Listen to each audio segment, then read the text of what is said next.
G'day mates, it's Bbuster here. I just wanted to grab you guys quickly just before the video starts, just to let you know a completely different I want to check out the link. Let's begin. Number 3. Some of you may have heard of this website called Omegle.com. If you haven't, it's a chat website people go to when they're bored, and it's anonymous. It's up to you to give out any of your information, but you can easily get out of a conversation and move on to talk to a new person with a click. Around 2012, I went on this website a lot as I got lonely, and I've had some nice conversations on there before. I was 16 at the time. This is where I met Emily. She was this funny girl who was so easy to talk to, and right away I felt like we had been friends forever, so I gave her my Skype and all my details so that we could talk again. Pretty soon, we were talking all day, every day for a few months over Omegle. She said she was from Wales, which I thought was so cool. I've never met anyone from Wales. I thought she was the best friend I ever had. We talked about everything going on in our lives. She would tell me crazy stories about the things she'd done with her friends, and we'd talk about relatable girl stuff, and I would wake up to Photoshop pictures of us and cats and some bad pun written on it about us being best friends forever, or something stupid like that. We texted all the time, but I wanted to actually call her or video, but she told me she had gotten into an argument with her stepdad recently, and he threw her laptop at the wall and it broke the camera. Right. Well, I thought maybe she can text on Skype and I'll be on video and voice just so she can see me. Why not, right? When we did, she wouldn't stop going on about how jealous she was of me and told me to stop being so beautiful, and it flattered me. I thought she was gorgeous in her pictures, and it was silly of her to be jealous of me at all. Emily was kind of a clingy kind of girl, as she wanted my attention all the time and would get upset if I fell asleep or didn't respond fast enough. She also started making strange comments about her body, like saying how she thinks she has an ugly vagina and is worried about it, and called it a coin slot, and she'd asked if I'd look at it and tell her if it's weird, for which I would just tell her I'm sure it's fine, don't worry about it. She said, "I bet yours has sparkles and magic." I could feel she was trying to get a picture of me. I didn't do it. I changed the subject. Emily would talk about the guy that works at her market and how she had a big crush on him, but was too awkward to say anything. I encouraged her through that time to talk to him, and eventually she got the nerve and asked him out. The night she told me this, I remember her asking this question out of the blue. If I was a guy, what name do you think I'd have? Suddenly, I had this sinking feeling inside reading this as I realized I never heard her voice or saw her in a video. She could actually be a guy this whole time. Could she though? Nah, she's just trying to scare me. She tries to get reactions all the time, and her photos add up to everything she talks about. I've got nothing to worry about, right? I decided to join in. John? Oh, I was hoping you would say Jacob. That's weird. But once again, I thought she was just being her weird self, and we moved on to talking about other things. I did tell her she almost scared me though, and she laughed and apologized. One night comes along, and we're talking as normal. She asked me what state I lived in. I told her because I thought maybe she wanted to see what it looked like compared to where she lives on Google or something. Then she goes, "You're only 500 miles from me." I say, "No, you're not." She says, "Yes, I go to..." I look up this school, and sure enough, it's in Alabama. But you can easily just look for a school on Google Maps, so I thought she was just making stuff up to get more reactions. She says that she fixed her camera, and we can do video chat tonight if I wanted to. I said yes. I was excited. We had talked for 2 months, and I finally get to see her instead of pictures and texts. I get all set up in the living room and call her. She answered. You know when you feel frozen with fear and time feels slow? That first second when I saw him. I thought, maybe that's her brother or friend and she's going to move the camera to her. Nope, it's just him. While I'm frozen and speechless, he picks up one of his laptops and signs in as Emily, to show me that he's been doing this the whole time. He doesn't say anything. He then pulls out a camera and points it towards me. I finally told myself to end the call before he takes a picture. Why did he take his camera out? I don't know, but I try to process everything while my heart is pounding, and even though he may not be near me physically, it was still very creepy and disturbing to me. I pulled myself together and decided to try and get some answers. I wrote him a simple why, and he says, I was dared to by my friends to pretend I was a girl on Omegle, but I thought you were really cool, so I kept it up. I stopped talking to the other guys though. I just wanted to keep talking to you. Guess what his name was? Jacob. He was 21 and he's from Alabama. I couldn't understand how he kept up with his fake life of Emily every day and even had pictures to make it all seem so legitimate. It was almost like Emily was real and died that night. This girl in these pictures, who were they? The strange thing is, sometimes I feel like she's still out there, but I know she doesn't exist. Number 2. I'm a very young female in the 6th grade. I was naive and stupid. I kind of still am, so please don't leave me a lecture about internet safety. Truth is, I know it all already, but I chose to do this. I'm aware it was a dumb decision, and this will never ever happen again. Okay, so let's begin. I was bored over this past winter vacation, and was on the tablet I got for Christmas along with a Bluetooth keyboard. But I didn't want to go to sleep. I remember recalling watching many prank videos on YouTube on this site called Omegle. If you don't know what Omegle is, it's a free website with a safe PG version for 13+-year-olds.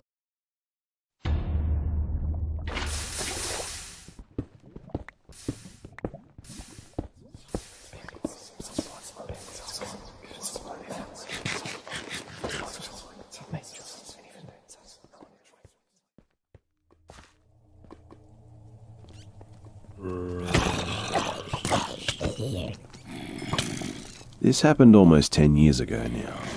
I was a 12-year-old girl, a typical tomboy. My friends were mostly guys, a couple of years older.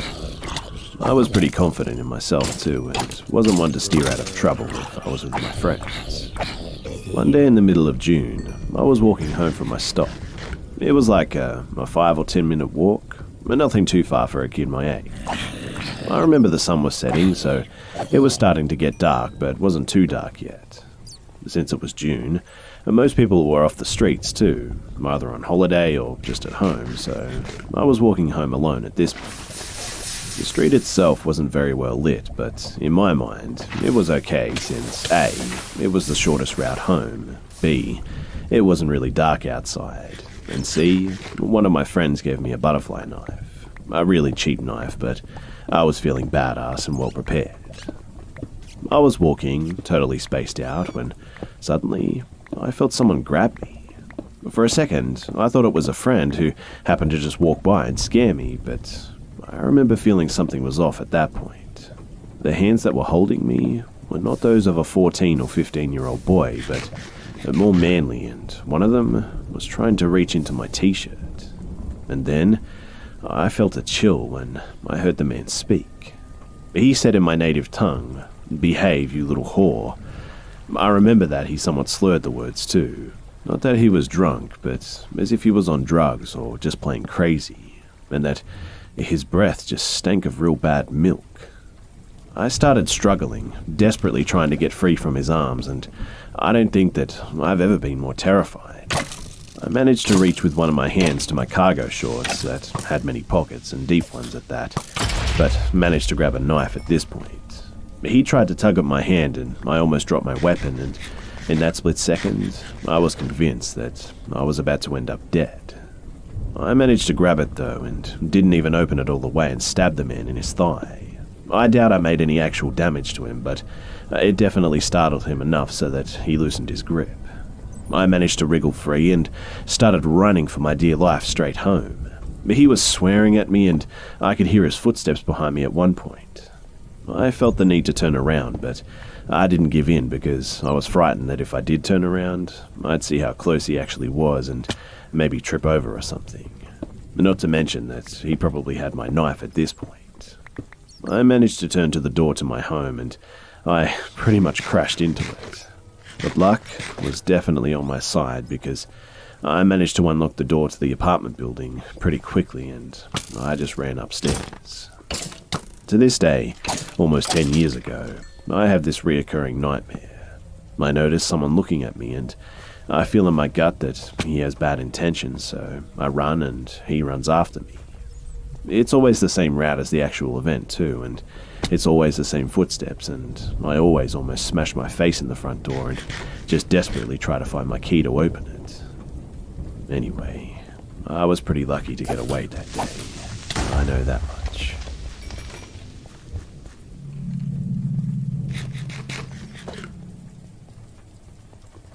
I decided to backpack across Russia after college by myself. It was a country that I'd been intrigued by ever since I was an exchange student in college to China, and not far from the Russian border. I'd always wanted to ride the Trans-Siberian Railway, so at age 22, I found myself riding the longest train ride in the world, 6 days from Moscow to Vladivostok. I spoke no Russian, and I knew no one in and nothing about the place. Since I backpacked across China previously, we usually had no problems finding accommodations in new cities as many hours a day as I was there, and I figured how hard could it be to just land and find my way around. In my train car, I made the acquaintance of a young couple who were from that place. Katie was a thin, petite brunette who worked as a scientist, vaguely similar to Bjork in appearance, and told me that she was of partial gypsy ancestry. She was 27, and her husband Vlad was a big bruiser of a guy, in his mid-40s, with chipped front teeth and scars on his face, who had been a professional Russian soccer player.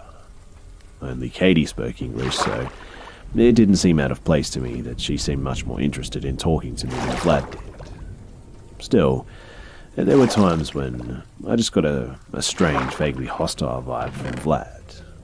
Also, I chalked this up to language and cultural differences at the time, but it did strike me in passing as odd that Katie seemed to be enjoying talking to me in a way, and with a frequency that I would have expected her to be talking to a partner like, rather than a man that she just met.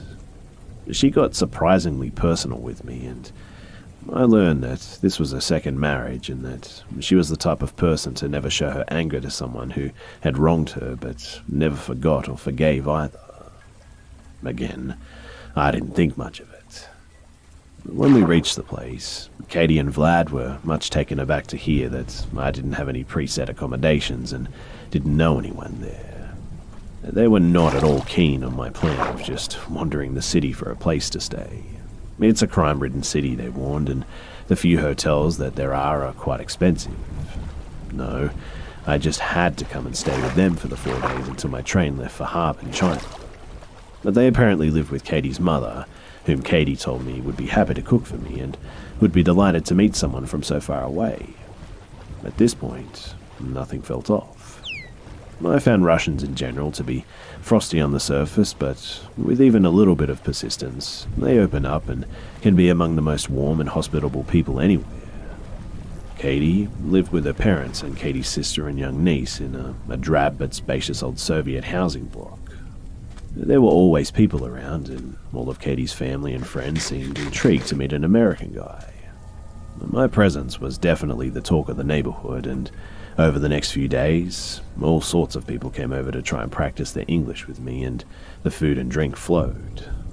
This was helped by the fact that Katie seemed overly eager to be in my presence and translate for me at every turn. One night, she showed me a Russian cartoon movie she'd loved as a child and sat next to me through the whole movie, just translating it line by line for me.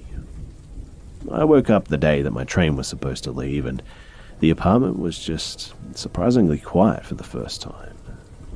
I got dressed and walked around, and I soon found that the only other person in the apartment was Katie. She was lounging in a chair in the living room, the TV in front of her. She had on only a thin silk robe that barely covered her and had her legs spread wide apart. She looked up at me and said hi in barely a whisper and had a look on her face that was absolutely neutral. I just stood there slack-jawed and really nervous, and not quite knowing how to proceed. I was a fairly sheltered and innocent kid with less than amazing social skills, but at the same time, I was very much an adult male. And it sure looked as if she was offering herself to me, but not entirely unambiguously. For some reason, I just couldn't shake the very real consideration that making a move on her could be precariously disastrous, especially if I was seeing something that wasn't really there. She could, after all, just be scantily dressed because she forgot that there was someone else in the house. But before I could resolve this drama, the front door opened loudly. It was Vlad. Katie gave a start, pulled her robe together, and said something surprised to him in Russian. He replied, and though I didn't understand him, he seemed to have an edge to his voice that just sent a chill through me. While they talked, I took the opportunity to wander into the bedroom that they had loaned me and do some reading just to distract myself. Katie dropped me at the train station by herself that evening and seemed truly sad to see me go, though she did say one thing that bothered me and seemed really out of place. She said, "You're like a child." She then kissed me on the cheek unexpectedly and bid me goodbye. It's been 16 years since this happened, and I've thought about it every now and then, and I shudder to think what might have happened to me if I had woken up that day thinking and acting much more instinctively. Also, was that whole situation just a trap that I narrowly missed stepping into? The whole thing just felt too planned. The way that there was no one but Katie in the apartment, only that morning, and that Vlad came back just at the time that he did. I'm still not sure what happened that day, but I'm sure glad that I didn't take Katie up on her offer.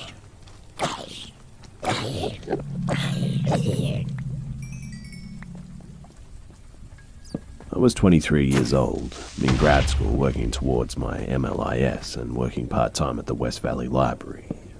I wasn't paid much at West Valley, so I applied for a position at the largest Stone River library system and was hired there. The new position required me to work hours at the Crestmont and Cherry Lane branches, but I continued working at West Valley too. My first shift with Stone River library system was a Monday night at the Cherry Lane branch.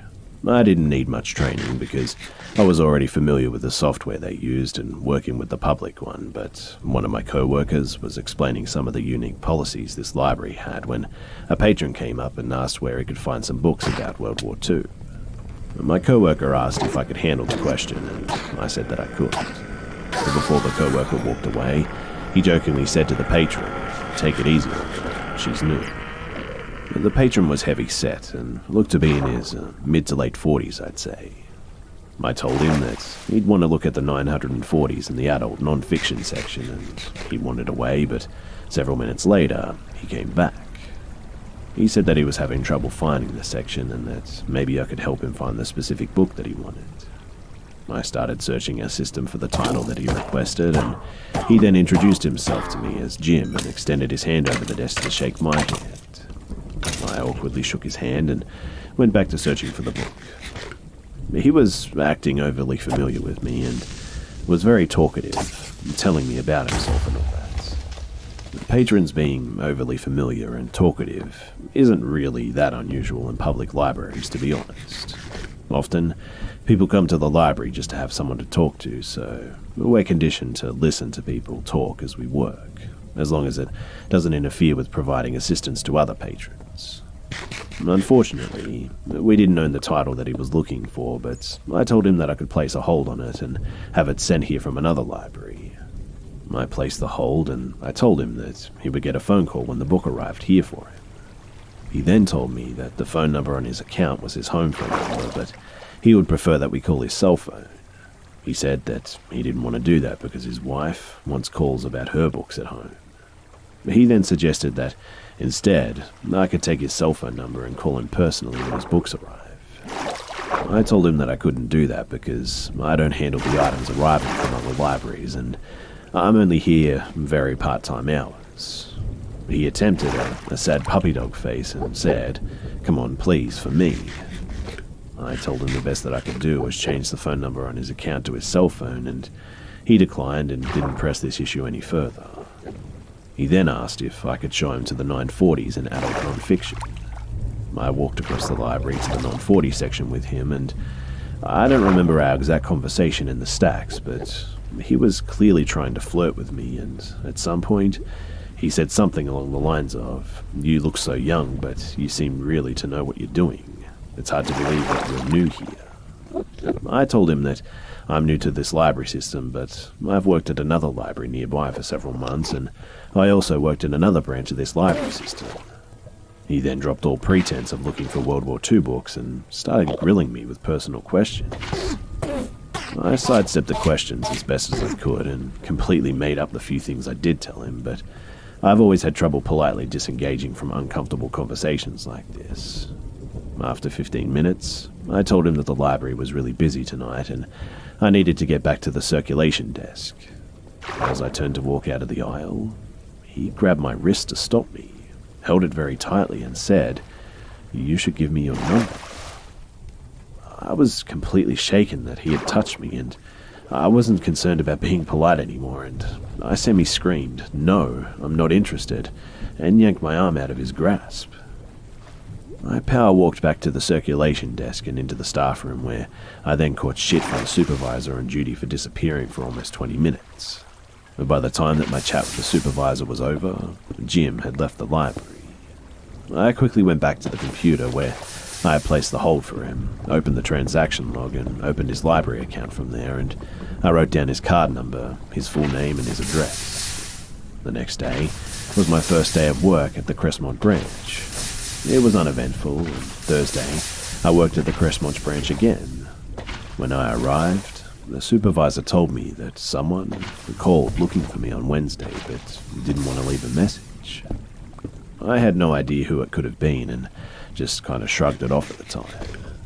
Later that day, my co-worker told me that there was someone on the phone for me. I picked up the call and it was Jim. He said that he was just calling to talk, and this had the hair on the back of my neck standing up because I realized that he must have been the person who called looking for me yesterday. I told him that I can't just talk to people on the phone while I'm at work and not to call people. He said if I gave him my cell phone number that he would call me when I'm not at work and then we would talk. I told him again that I was not interested and I hung up the phone. The supervisor overheard this too, and I explained what happened at the Cherry Lane branch, and she wrote up an incident report about everything, which she sent to the director of SRLS and the supervisors at all 4 branches. Friday afternoon, the director of SRLS called me at home. He told me that Jim had apparently called all 4 branches on Wednesday and showed up at one branch trying to find me and asking where and when I would be working next. The director emailed me a letter drafted by SRLS lawyers and that he planned to send Jim and asked me to read it over to make sure everything was accurate. The letter summarized the incidences from Cherry Lane on Monday and Crestmont on Thursday, warned Jim that library patrons are not permitted to interfere with a library employee while she is performing her duties, and went on to say, if it were not apparent from the employee's tone of voice, I want to make it clear that your personal attention directed to her is unwanted. It is expected that you will not continue to seek out interactions with this employee. All future interactions you have with library employees will be based upon library services and will not become personal. Failure to comply with this warning will result in you being banned from the library system for a period of time, commensurate with your misconduct. I told the director that I thought that this might be a little bit harsh because I could just be overreacting about the whole situation, but he said that everything about Jim's interactions with me had been completely inappropriate and he wanted to stop it in its tracks. And so I agreed that he should send the letter. On Sunday, I worked at the West Valley Library, and shortly after the library opened, I answered a phone call and it was Jim. I was shocked and a bit scared because I never told him that I worked at this library. He said that he really wanted to see me and that if I wouldn't talk on the phone, he would come to the library and we could talk in person.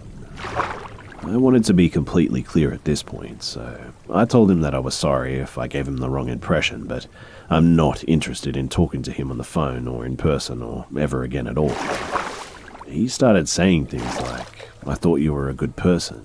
You seem so nice. You shouldn't treat me like this." I said that I had to go and just hung up the phone. My co-worker who overheard the conversation convinced me to file a police report, just in case at this point. The police arrived shortly after that, and I sat down with them and just went over everything. They told me that they were going to stop by Jim's house the next day to speak with him about the situation and see where things stand, and that if I see him following me anywhere that I should call 911 immediately. Monday night, I worked at the Cherry Lane branch again, and I was kind of nervous that Jim might come in since he knew that I would be working there, and because he had probably just received a warning letter from my boss and a visit from the cops, but he didn't show up, thankfully. My co-workers and I walked to the staff parking lot together after closing too, and as we approached our cars, I saw that my car's hood was popped. When we got closer, I saw that all 4 windows plus the front and rear windshields had been smashed in. There were also dozens of deep dents to the metal panels and cracks and holes just punched through the bumpers and other plastic sections of my car. And inside, it looked like someone had poured bleach just all over the black cloth seats. But before I could even process what I was looking at, my legs just stopped supporting me. I collapsed on top of the blacktop and I just immediately threw up. This was the first and only time in my life that I've experienced an actual panic attack. My co-workers hoisted me back up and half ran and half dragged me back into the library where they called 911. When the police arrived, I told them about Jim.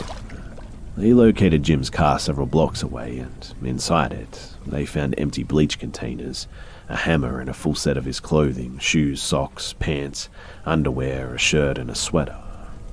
When they visited his house, his wife told the police that he was at a local bar watching a football game.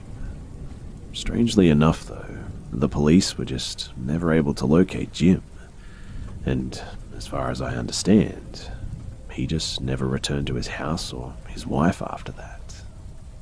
I didn't stick around to find out, though, and after the next 2 days, I quit both of my jobs and just dropped out of school and broke my apartment lease, and I just moved several hundred miles away. These days, because of everything that happened, I now carry a pepper spray, and I'm actually a black belt, and I don't run from threats anymore. That's for sure.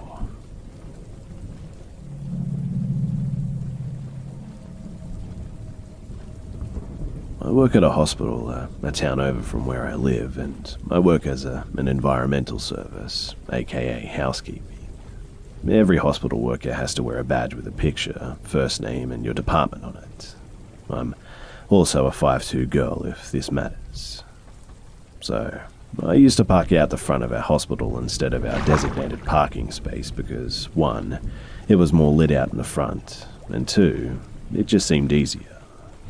I now park in the back in our designated area and walk out with a co-worker who leaves at the same time that I do. When I get to work, it's still early evening, so around 4ish I'd say, and normally we have a few people outside and inside our waiting and wheelchair area, and you'll occasionally get a few, "Can you help me with this?" or "Do you know what floor so-and-so is?" So people are coming up to you because you're wearing scrubs and have a badge, and it isn't uncommon or weird at all. Except for this one time. I got to work a little early so I could eat before clocking in and getting right into work.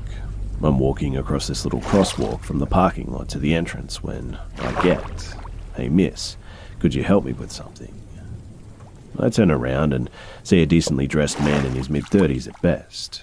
I say, "Sure, what can I help you with?" He says, "My wife is on the 3rd floor, but I can't figure out what entrance to use."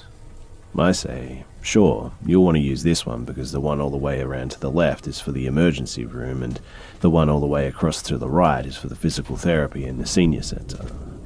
He says, okay, thanks, and what time do the doors lock? And I tell him 8. At this point, he nodded and just walked through the doors. I didn't think much of it, other than his wife was on the 3rd floor, and he really should have known what door to use, especially since it had main entrance on the front, but I told my shift manager, who then radioed security, to maybe just keep an eye out for any weirdness. I finish my shift, and it's about midnight when I finally get outside the doors and halfway to the crosswalk when I hear my name. It's good to see you. I turn my head to see the same guy from earlier on the bench outside. I give a polite nod and continue on my way to my car while unlocking my phone and getting my shift manager's office phone number up and ready to call. Hey, I want to talk to you. Come and chat. Sorry, it's late and I have people up and waiting for me at home. Sorry. Wait, do you live around here? I ignored him at this point and just continued to walk as fast as I could without running, and that's when I hear him speed up a little bit to catch up with me. Come on, you're a pretty girl and I'm a decent guy. Why wouldn't you want to chat? After that sentence, I'm about a foot or so away from my car, and I push my automatic lock and swing my purse off my shoulder so I can just chuck it into my car and slam myself in and get away from the dude. Hey! I slam my purse in and then slam myself in, all the while locking my doors and slamming my key in and getting ready to leave when he reaches my car and slaps his hands on my window. Hey, that's not cool. Let's just chat. I'm done talking to this guy at this point, and I'm seriously just ready to go home, so I rev my car a little to let him know that if he isn't moving, I'm running over his foot, and good thing that he can limp to the ER and explain how his foot was run over. I pull my car out of work and slowly one more time rev my engine so that he knows that I'm not fucking around. And he steps back and I pull up through a few parking spaces before speeding out and getting onto the road. The drive home was spent on the phone with my shift manager, who was radioing security to see if he was still out there and if they could still see him anywhere else on the location. They couldn't, but they checked the cameras back and saw him following me, and then me leaving, and about 2 minutes later, him leaving as well. The next was spent with security and them telling me that they're going to forward this to the police and to please use our designated parking space and to call if I see him in the building on my shift or when coming in and out of work.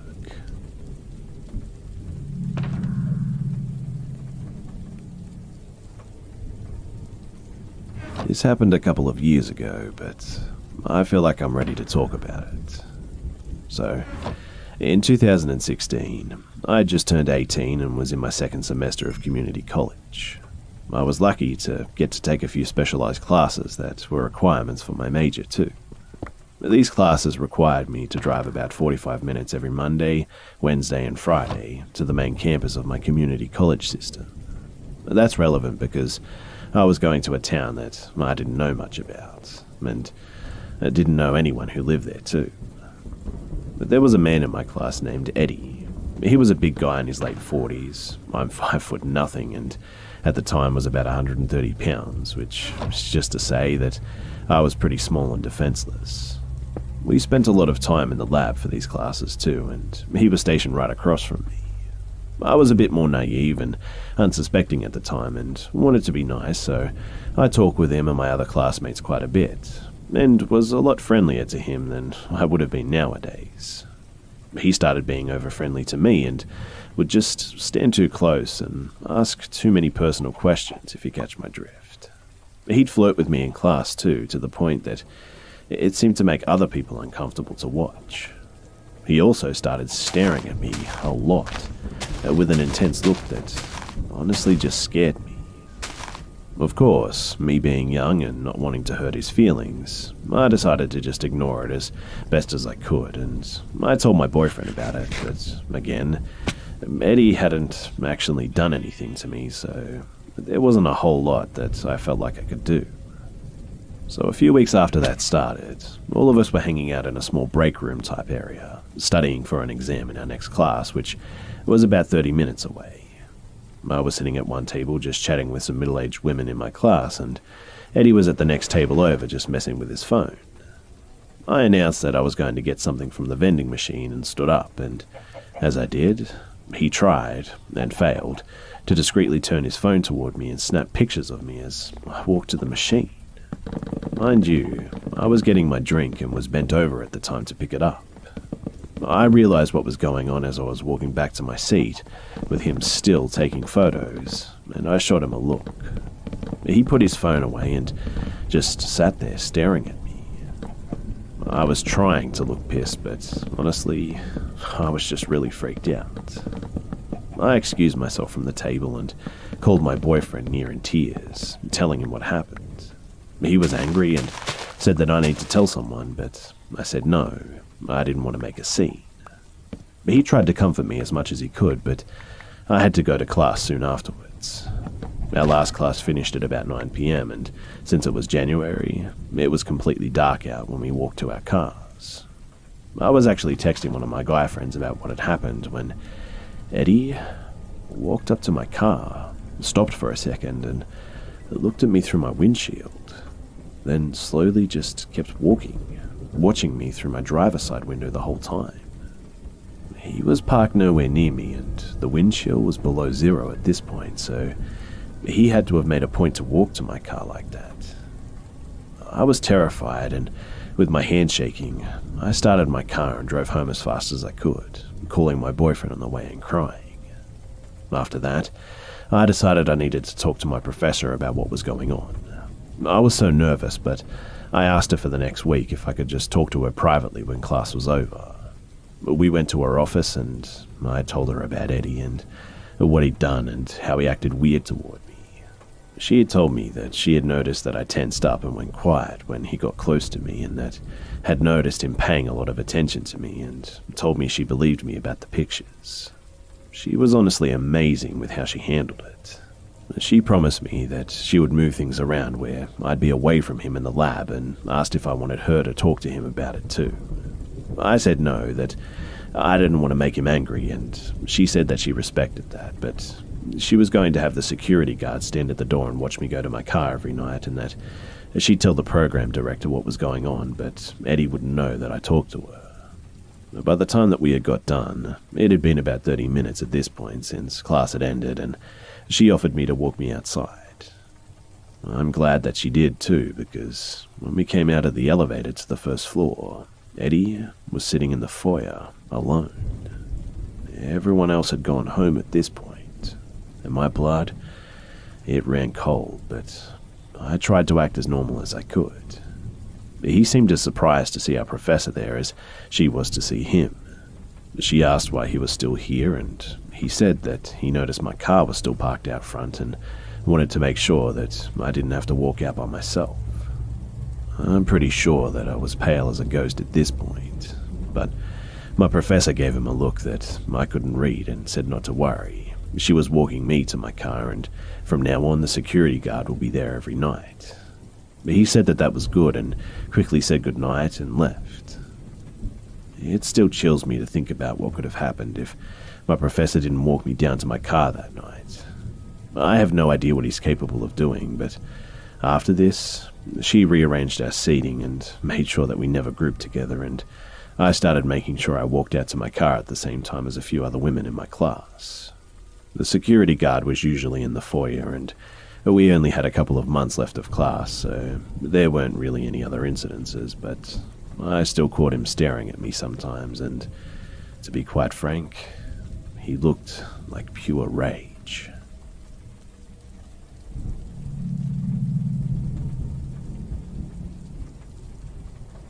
When I was 15, I enrolled in a program that allowed high schoolers to take classes at the local community college.